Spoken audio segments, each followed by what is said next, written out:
ఏపీలో కూటమి ప్రభుత్వం కక్ష సాధింపు చర్యలకు పాల్పడుతోంది. ప్రతిపక్ష నేతలను విచారణల పేరుతో పైశాచికానందం పొందుతోంది.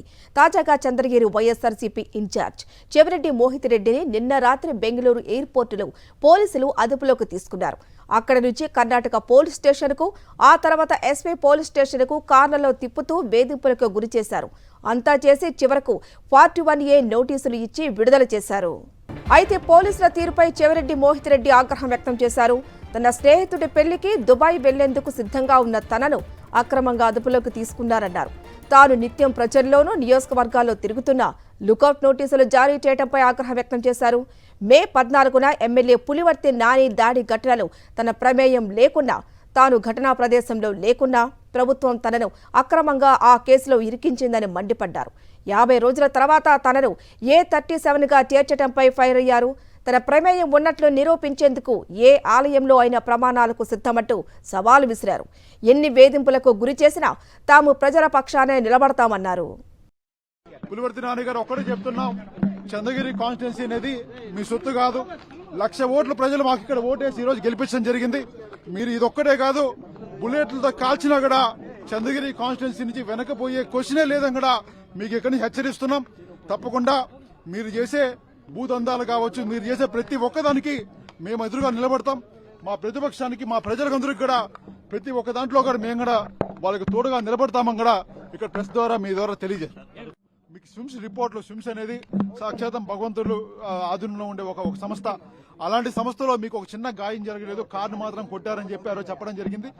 అలాంటప్పుడు మీరు ఈ రోజు ఈ విధంగా నన్ను ఏదో హత్యాయుతం చేసి ఇంకోటి చేశారని చెప్పి తప్పుడు కేసులు పెట్టి క్యాడర్ అంతా ఒక కేసు ద్వారా భయపెట్టాలనుకుంటున్నారు. తప్పకుండా కుదరదు. రెండోది, ఇలాంటి కేసుల్లో ఏ మాత్రం సంబంధం ఉన్నా ఏ గుడికైనా మామూలు గుడి చెప్తా ఉంటారు.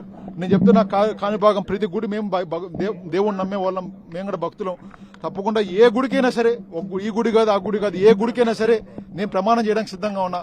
ఆ రోజు మీ కార్ని కొట్టిన దాంట్లో నాకు సంబంధం ఉందని మీరు ప్రూవ్ చేస్తే దేనికైనా సిద్ధం, ఏ గుడికైనా ప్రమాణం చేయడానికి సిద్ధంగా ఉన్నా.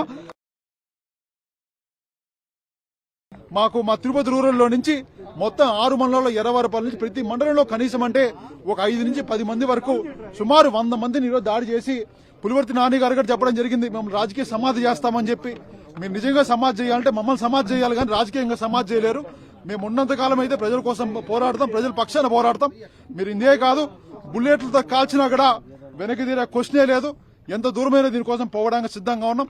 ఇదొక్కటే కాదు, ఇంకొక 100 కేసులు పెట్టినా కూడా, ఇది మొదటి కేసు నాకు, దీని నుంచి ఇంకో 100 కేసులు పెట్టినా కూడా 5 ఏళ్లు పోరాటంగా సిద్ధపడతాం. కానీ ఏ రోజు మీకు కాంప్రమైజ్ అయ్యేది లేకపోతే మీతో పోయేది నాకు మీలాంటి విధానాలు మాకు మా నాన్న నేర్పించలేదు.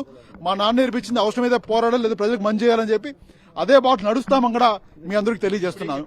రైట్గా మరింత సమాచారం మా ప్రతినిధి మూర్తి అందిస్తారు. మూర్తి, కక్షపూరితంగానే మోహిత్ రెడ్డిని ఇరికించిందని మనకి చాలా స్పష్టంగా తెలుస్తుంది. మరి 41A నోటీసులు ఇచ్చేందుకు ఇంత రాగ్దంతం చేయాలా, ఏమనుకోవచ్చు? ఖచ్చితంగా హరిత, ఏదైతే వైఎస్ఆర్ కాంగ్రెస్ పార్టీ నాయకులపైన, కార్యకర్తలపైన కూటమి ప్రభుత్వం అధికారంలోకి వచ్చిన తర్వాత కక్ష సాధింపు చర్యలకు పాల్పడుతోంది.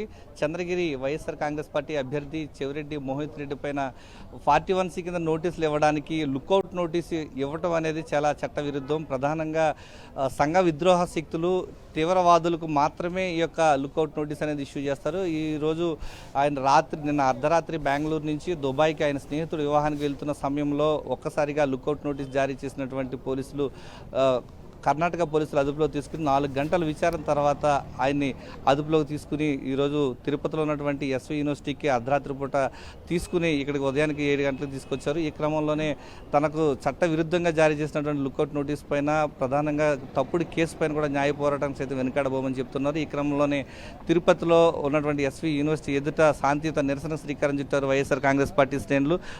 ప్రధానంగా చెప్పండి, వైఎస్ఆర్ కాంగ్రెస్ పార్టీ యువ నేతగా ఉన్నటువంటి చెవిరెడ్డి మోహిత్ రెడ్డి పైన ఎలాంటి కక్ష సాధింపు చర్యలు చేపట్టడం ఏ విధంగా చూడాలి?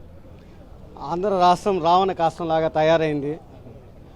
మీరు చెప్పినట్టుగా భారతదేశ చరిత్రలో ఇప్పటి వరకు 41 నోటీస్ ఇవ్వడానికి లుకౌట్ నోటీస్ తీసుకున్నటువంటి మొట్టమొదటి వ్యక్తిగా గిన్నిస్ బుక్ రికార్డ్స్లో కూడా ఎక్కే అవకాశం మోహిత్ రెడ్డి గారికి ఉంటుంది. మోహిత్ రెడ్డి గారు మృదు స్వభావి, ఆయన విద్యావేత్త, ప్రజాసేవ కోసం రాజకీయాలకు వచ్చాడు. గెలుపోవటంలో సర్వసాధారణం. కానీ రాజకీయ కక్ష సాధింపు అన్నదా ఒక స్థాయి వరకు ఉంటే బాగుంటుంది. ఇది మంచి పద్ధతి కాదు. చంద్రబాబు నాయుడు గారి సొంత నియోజకవర్గం ఇది. ఇక్కడ 41 నోటీస్ ఇవ్వడానికి లుకౌట్ నోటీసు తీసుకున్నటువంటి మోహిత్ రెడ్డి గారికి అండగా ఈ నియోజకవర్గ ప్రజలందరూ గమనిస్తున్నారు.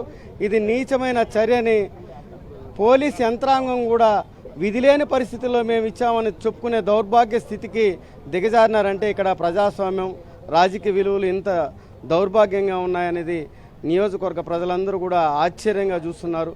నిన్నటి నుంచి నియోజకవర్గంలో ప్రజలు ఆ అబ్బాయిని అరెస్ట్ చేయడమైంది, ఇది ఘోరమైన చర్య అని చెప్పడానికి, అంటే అవతల పార్టీ వాళ్ళు కూడా మనసున్న ప్రతి మనిషి బాధపడే సందర్భం ఇది.